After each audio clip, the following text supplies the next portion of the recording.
जी, इस वक्त इमरान खान के अहम तरीन केस की समाअत ख़त्म होने के बाद सलमान सफदर साहब बाहर आ रहे हैं। सलमान सफदर साहब बताइएगा क्या पेशरफ्त हुई है तोशाखाना 2 केस में। नेक्स्ट वीक बड़ा इंपॉर्टेंट है खान साहब के लिए। नेक्स्ट वीक अलकादिर भी है, नेक्स्ट वीक तोशाखाना भी है। ये दोनों अहम अपीलें हैं। बड़ी मुश्किल से अलकादिर लगा है। अलकादिर इंशाल्लाह हम बहुत उम्मीद करते हैं कि अलकादिर में खान साहब की ज़मानत हो जाएगी, उनकी अहलिया की भी हो जाएगी। ये बुध के दिन फिक्स्ड है तकरीबन। अब आपको मालूम है कि 5-6 माह के बाद ये सस्पेंशन ऑफ सेंटेंस की पिटिशंस लग रही हैं। तोशाखाना 2 की जो आज की एप्लीकेशन है, अभी तक ऑफिस अपील नंबर लगाने को तैयार नहीं है। बहरहाल ये इश्यूज़ होते रहते हैं, ये चलते रहते हैं।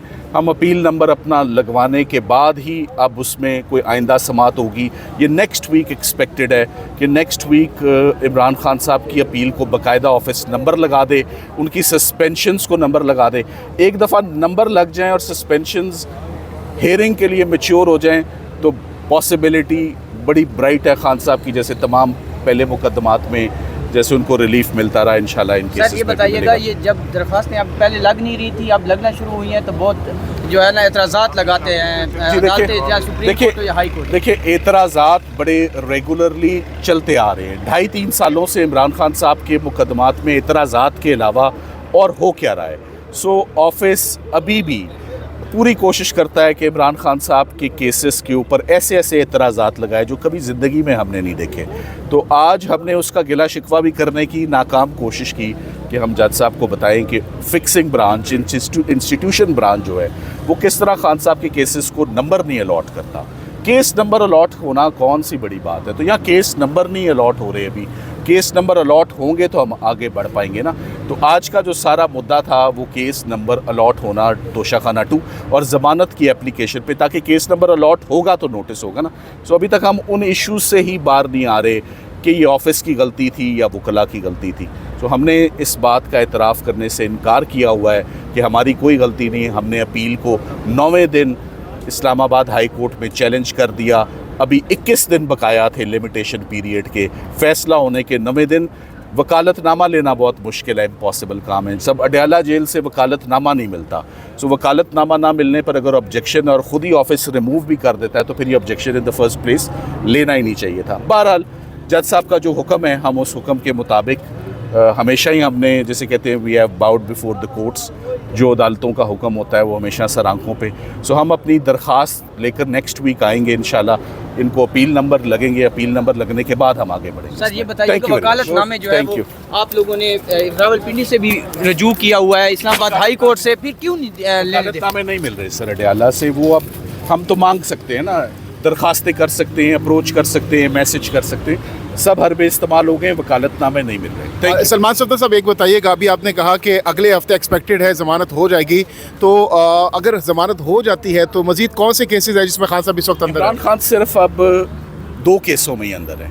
एक तोशाखाना 2 जिसकी आज समाअत हो रही है, जिसमें हम पूरी कोशिश कर रहे हैं कि अपील नंबर लग जाए, और एक अलकादिर। इन 2 केसेस के अलावा उनकी और किसी केस में गिरफ्तारी मतलूब नहीं है। सो अगर खान साहब की ये पिटिशनें ईद से पहले लग जाएं दोनों, तो उनकी रिहाई मेरी नज़र में यकीनी है अगर ये केसेस लग जाएं और सुने जाएं। Thank you. और बुशरा बीबी के हवाले ये दोनों इकट्ठे ही है ना, दोनों इकट्ठे हैं, बाइफरकेट नहीं हो सकता, सेपरेट नहीं हो सकता, इकट्ठे लगेंगे दोनों केसेस।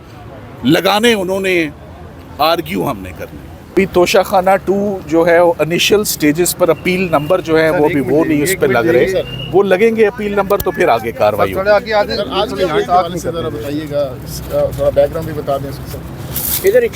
आज के लिए इतना ही काफ़ी है, आज के लिए इतना ही काफ़ी है।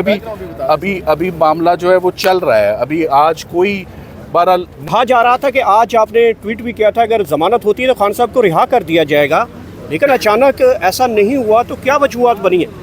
बहुत शुक्रिया, बड़ी नवाजिश आपने मौका दिया। देखें, लास्ट हियरिंग के ऊपर हाई कोर्ट के अंदर जब पेश हुए तो उन्होंने कहा कि ऑफिस जो है जब तमाम ऑब्जेक्शन जो हैं वो दूर कर दे। एक ऑब्जेक्शन था पावर ऑफ अटॉर्नी का, दूसरा ऑब्जेक्शन था फ्लैग का, वो दोनों दूर हो गए। अदालत ने हुक्मनामा जारी कर दिया।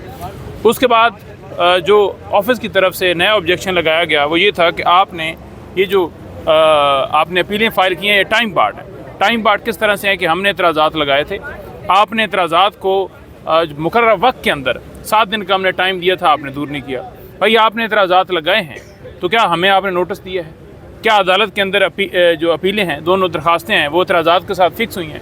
जो ही फ़िक्स हुई हैं और ऐसे एतराज़ात जिसको कोर्ट ने खुद ही कह दिया कि ये गलत एतराज़ात लगाए गए थे, तो जब ये कोर्ट की तरफ से एडमिशन आ गया कि ये एतराज़ात बनते ही नहीं थे, तो फिर मेरा ख्याल में इसके ऊपर किसी भी जजमेंट का हवाला दे के ये कहना कि ये अपीलें जो हैं वो टाइम पार्ट हो गई हैं, ये बिल्कुल एक ऐसा अमल है जिसके अंदर सिर्फ वाज़ेह नज़र आ रहा है कि इमरान खान साहब के केसेस को इल्तवा करना है, डिले करने का बहाना है। तो शकाना 2 केस के अंदर और अलकादर ट्रस्ट केस के अंदर ही खान साहब को इस वक्त जो दोनों केसेस के अंदर सज़ा याफ्ता हैं और गिरफ्तार हैं, इसके अलावा तो बाकी तमाम केसेस के अंदर बेल हो गई है।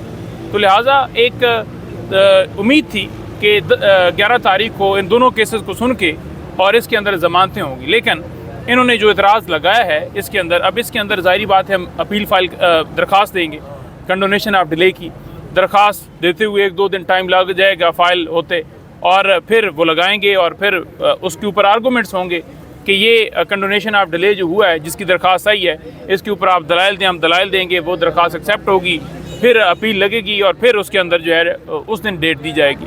तो ये एक, मैं समझता हूँ कि एक हर्डल डाली गई है कि ताकि केसेस को इल्तवा किया जाए, ताकि केसेस को लटकाया जाए, उसके अलावा तो कोई और चीज़ नहीं है। सर ये बताइएगा, जब से ILF और बाकी जो सियासी क़यादत उन्होंने धरने देने शुरू किए हैं, तो केस तो लगना शुरू हो गए, लेकिन इतराज़ात ज़्यादा लगाए जा रहे हैं, वकालतनामे आपको नहीं मिल रहे। क्या समझते हैं खान साहब, क्योंकि अभी ये कहा जा रहा है, बड़े जो सहाफ़ी है वो भी ये कह रहे हैं कि मुनीर फ़ारूक ने भी ये कहा है कल के खान साहब की भी हो सकता है कोई ज़मानत हो जाए और खान साहब भी बाहर आ जाएं। देखिए, हम तो बार बार यही कहते हैं कि अगर अदालतें एक दिन के लिए भी बैठ जाए ना कि आज इंसाफ फराम करना है, तो इमरान खान साहब उस लम्हे रिहा हो जाएँ, उनकी एरिया रिहा हो जाएँ।